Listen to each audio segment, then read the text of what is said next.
Assalamualaikum, salam sejahtera, salam hormat, salam mesra, salam futsal buat semua.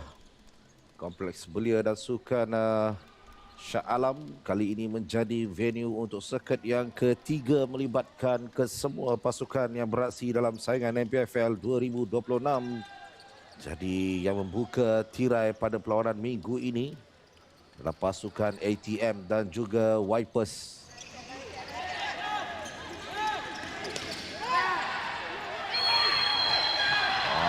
Itu dia kesilapan yang tidak wajar dilakukan. Sudah pun dijatuhkan, namun tindakan dilakukan di situ mungkin tidak disengajakan. Jaringan awal perlu dicari, ataupun Darimi akan menggunakan segala yang beliau ada untuk melakukan hadangan kepada percubaan ini. Jaringan cantik, mudah untuk Bukhari membuka tirai jaringan, memecah kebuntuan setelah hampir 19 minit aksi perlawanan separuh masa yang pertama. ATM mereka memburu jaringan yang kedua. Diantar ke tengah, cantik. Jaringan kedua peribadi untuk Bukhari. Dia menerima tampanan ataupun hantaran daripada Imran.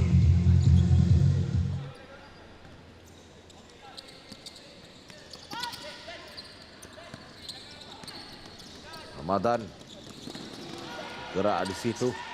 Baik untuk Samsuri. Peluang untuk ATM nambah koalisi jaringan.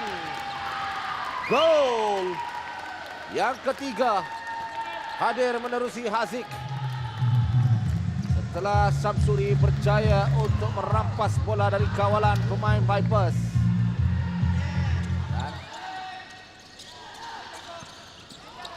Tapi masih lagi mengekalkan Darimi. Satu percubaan. Jaringan yang seterusnya, yang keempat untuk ATM hadir menerusi Akram Ukris.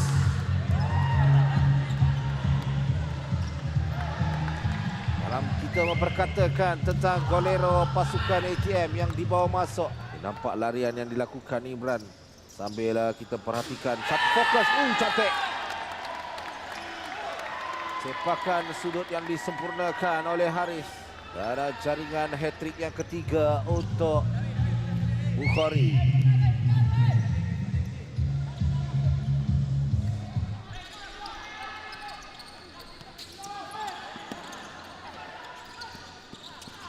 Belakang bagian tengah, satu lemparan kencang. Dilepaskan. Kali ini dari Raziman.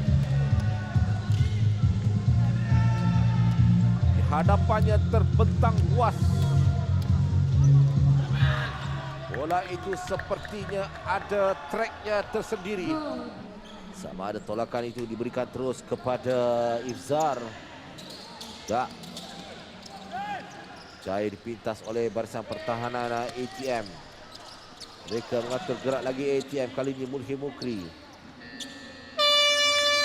Dan hon panjang dibunyikan.